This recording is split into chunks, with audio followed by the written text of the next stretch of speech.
Hello Leo, Sun Moon Rising and Venus Signs. Kamusta kayo? Sana po'y nasa mabuti kayong kalagayan. Welcome back po sa Star Tarot at kung bago kayo dito, welcome din po kayo. Please subscribe, like, share my videos and leave me a comment kung nakaresonate kayo. Thank you.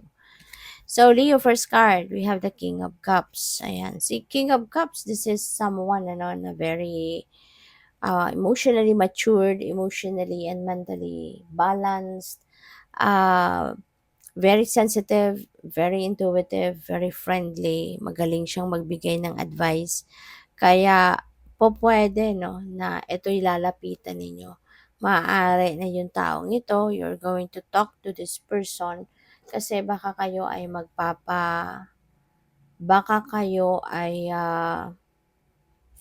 baka kayo magpapa-advice, maaaring meron kayong isasangguni sa kanya, maaaring meron kayong gustong sabihin sa kanya, you know? So, pupuwedeng gano'n ang ganap. Kaya baka merong mga pag-uusap na gagawin kayo with him.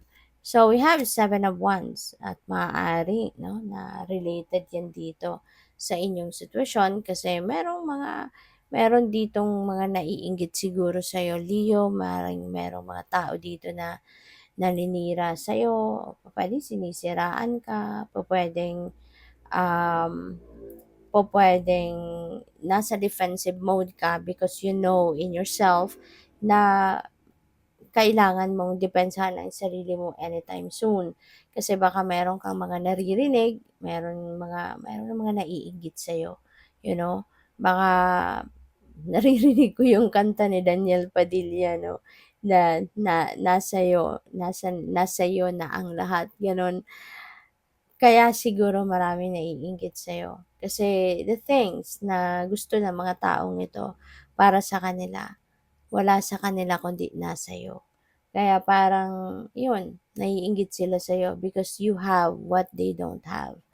Kaya yun, mag-iingat ka na lang, okay? Kasi tignan mo mga wands nandiyan diyan, naka-point sa'yo, pero hindi ka rin naman maabot, diba? Hindi naman makaabot sa'yo, hindi ka rin naman matouch ng mga wands na to. So, ibig sabihin nito, hindi ka rin naman nila masasaktan, lalo-lalo na physically, diba?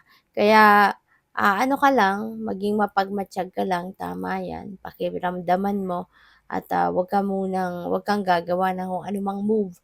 Pag-isipan mong mabuti kung ano ang diskarte mo. Kasi mahirap na kung padalos-dalos, diba? Baka mamaya pag-anuhan mo pa yan, pagsisihan mo pa. Kaya as long as your dignity, your integrity, your safety is not compromised naman, so siguro kalma ka lang. Okay? Maging ano ka lang, maging mapagmatsyag ka lang. Alright? So, we have 10 of Wands. Ayan. So, ang iba sa inyo nahihirapan na. Maybe ang iba sa inyo is burdened na. No? Baka nabibigatan na kayo sa bitbit ninyo. Baka nabibigatan na kayo sa responsibility ninyo, sa mga talents ninyo, I mean sa mga responsibility, sa mga duties ninyo, obligasyon, baka nabibigatan na kayo. So, pwede no, na pampamilya to, pwede rin na trabaho yan sa career ninyo, or pwedeng yung bigat kasi na to could be emotional burden. 'Di ba? Baka galing kayo sa, kunyari, breakup, 'di ba? Puwedeng gano'n, or maaring niloko kayo ng person ninyo, 'di ba? Depende sa inyong sitwasyon ano. Kaya maaaring 'yun ang dahilan ng bigat na nararamdaman ninyo. But, maaaring ano na 'yan ano, matagal na nangyayari.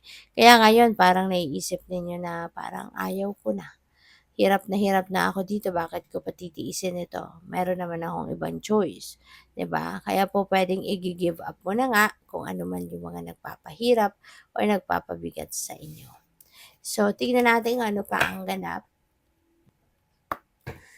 So, maraming salamat muna for subscribing, and if you haven't subscribed yet, subscribe na kayo. And also, maraming salamat din for not skipping the ads. Malaking bagay yan sa akin. And also, please click the join button sa baba ng video kung gusto niyo na mag-join kayo sa membership. Okay? Salamat po.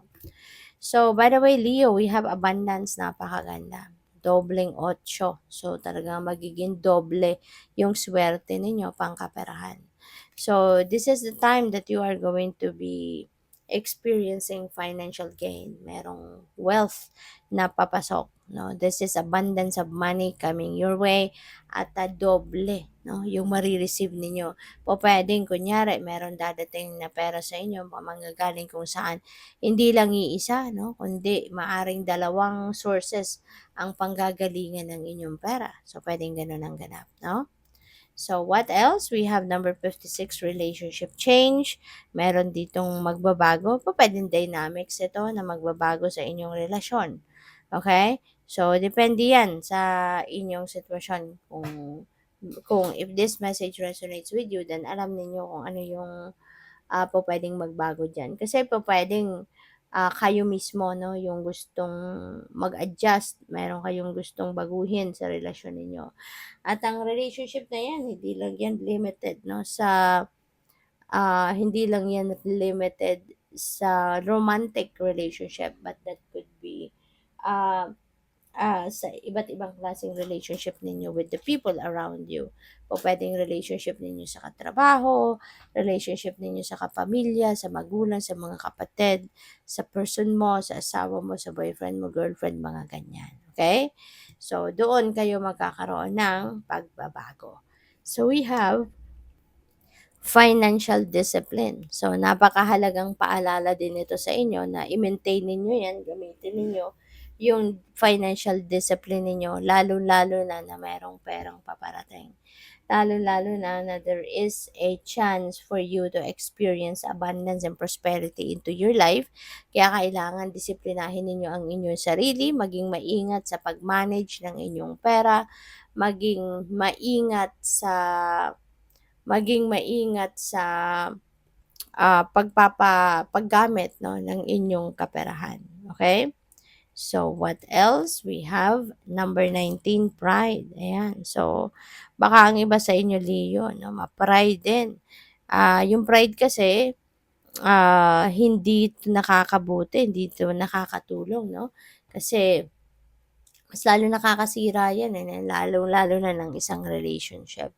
Kasi kunyari, nagkaroon kayo, kung sino man, kunyari, yung person mo, nagkaroon kayo ng hindi pagkakaintindihan, hindi kayo nagkakasundo siguro sa isang bagay, 'di ba? So, yun, paano ito sa inyo? Paalala ito sa inyo na isantabi na lang ninyo yung inyong pride kasi nga, 'di ba? Um, Pupuwede na yung ano ninyo, yung pride ninyo ang pupuwedeng makasira ng inyong relationship imbes na magkaayos kayo, magkabati na, magpapakumbaba na, kung papairalin yung pride ay maaaring lalong magtatagal ang inyong hindi pagkakaintindihan, 'di ba? Kaya yun, isantabi as much as possible, isantabi ninyo yung pride para maging mas maganda, mas maging harmonious ang inyong relationship with other people. So, good luck po. Thank you for watching, Love and Light. Namaste.